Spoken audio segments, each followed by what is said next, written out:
Marcia Winbeckler, and my husband Roland and I own CakeSuppliesPlus.com. We're professional cake decorating instructors, and we've appeared on the Food Network and TLC's Ultimate Cake Off. We're also known for our life-size cake sculptures that we do oven for celebrities, and photos of those are available on our website too. I want to show you how I smooth frost a cake, and the cake I'm using today is actually a cake recipe that we've won on 2 of the TV challenges. It's our French vanilla sour cream cake, and the recipe for that is on our website, so you might want to go there, CakeSuppliesPlus.com. It's listed under cake tutorials / recipes free, so go there and get that delicious recipe.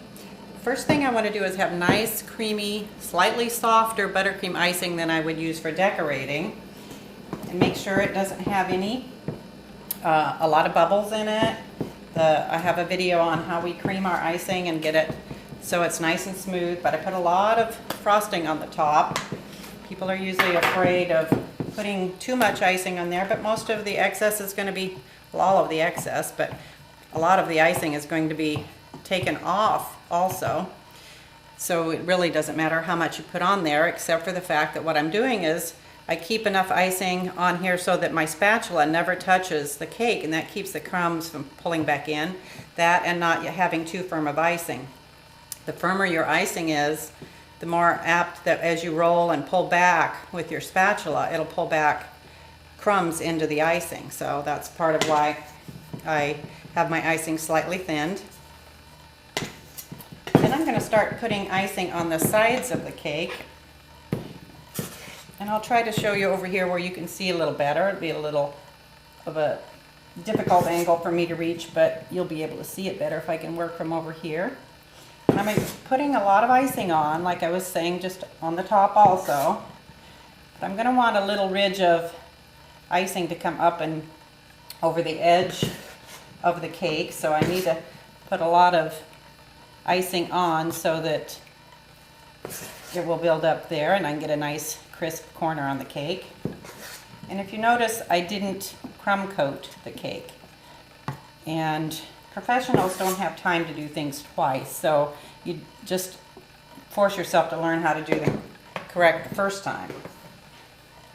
Then I'm going to use a pastry scraper, and it has a nice flat edge to it. I'm going to just lean it up against the cake. I'm not digging into the cake. I'm just going around and kind of getting rid of the excess icing. And each time that I bring it away, I scrape off the excess, because that'll go right back on the cake and make a mess. You just come around the entire cake, and I want to build up an edge along the top here that I'm going to use to get a nice crisp edge on my cake. And it almost looks like a crown across the top. And if you find any spots that you don't have enough icing for it to build up that crown, then you want to go back and add a little more there in those spots. Now for the top edge, I'm going to use my pastry scraper too. Again, an almost flat coming across the top of the cake. At this point, I'm not really trying to establish the exact shape of the cake. I'm just trying to get rid of the excess icing. And be sure that the edge of your scraper is nice and clean each time, because those little dabs of icing are what mess up the smooth look of the cake. Scrape the majority into your bowl, but then use a paper towel or something to get the edge nice and clean.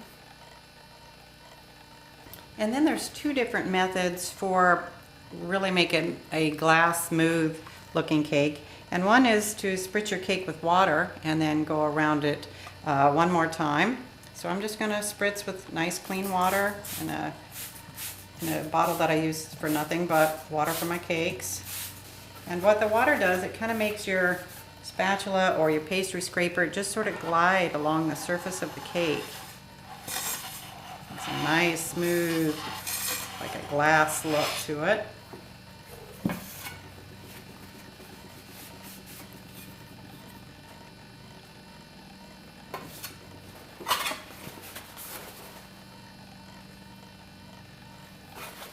This method doesn't work as well for colored icings because it tends to spot the icing, but for white icing it works well. And the other method that I'm going to show you I would use for our colored icings.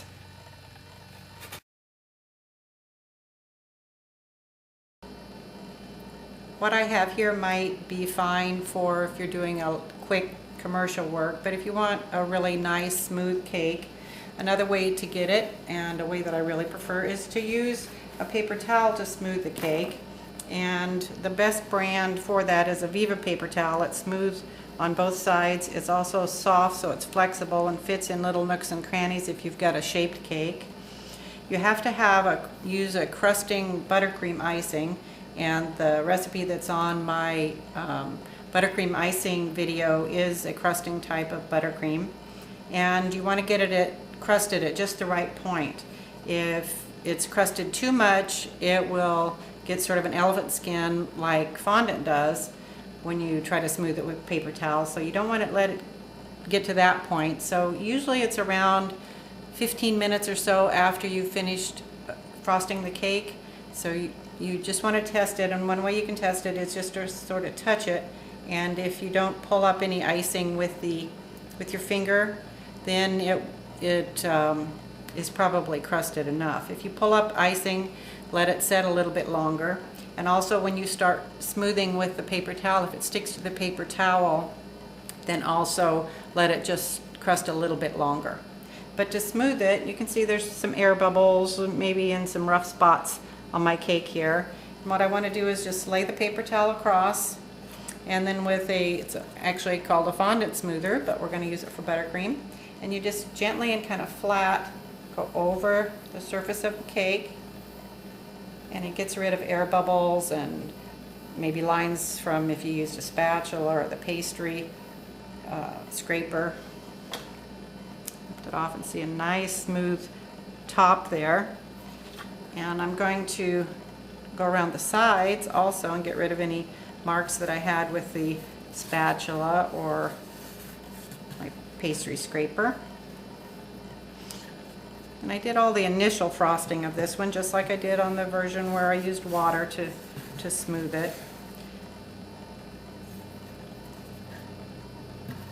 And you just keep going around until you've gone all the way around the cake. Don't get wrinkles in your paper towel, because if you get wrinkles in the paper towel, they show up on the cake.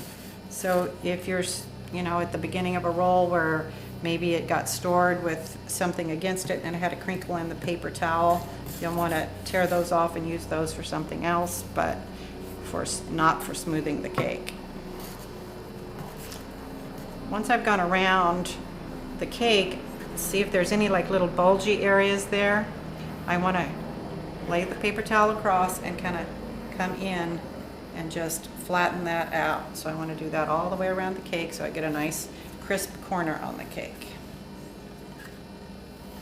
This method has actually been around a long time.